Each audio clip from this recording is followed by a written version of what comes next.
घोडबंदर मार्गावर मीरा भाईंदर महापालिकेकडून fountain hotel ते काजूपाडा या भागात रविवारी रस्ते दुरुस्तीची कामे केली जाणार आहेत। त्यामुळे ठाणे वाहतूक पोलिसांनी घोडबंदर मार्गावर संपूर्ण दिवस अवजड वाहनांना प्रवेशबंदी लागू केली आहे, तर हलक्या वाहन चालकांना विरुद्ध दिशेने वाहतूक करून प्रवास करावा लागणार आहे। हे वाहतूक बदल रविवारी 24 तासांसाठी लागू असतील। घोडबंदर मार्गावरील फाउंटन हॉटेल ते काजूपाडा भागात मीरा भाईंदर महापालिकेच्या माध्यमातून रविवारी दुरुस्ती केली जाणार आहे। त्यामुळे मुंबई ठाणे येथून घोडबंदरच्या दिशेने वाहतूक करणाऱ्या वाहनांना माजिवडा वाय जंक्शन आणि कापूरबावडी चौकाजवळ प्रवेशबंदी असेल।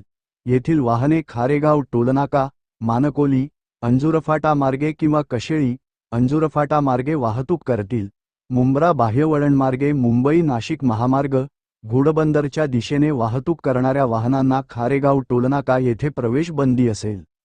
येथील वाहने खारेगाव टोलनाका, मानकोली, अंजुरफाटा मार्गे वाहतूक करतील। नाशिक येथून घोडबंदरच्या दिशेने वाहतूक करणाऱ्या अवजड वाहनांना मानकोली येथे प्रवेशबंदी असेल। येथील वाहने मानकोली पुलाखालून अंजुरफाटा मार्गे वाहतूक करतील। हलकी वाहने घोडबंदर घाटातून रस्ते कामाच्या ठिकाणावरून विरुद्ध दिशेने वाहतूक करतील। हे वाहतूक बदल रविवारी 24 तास लागू असतील।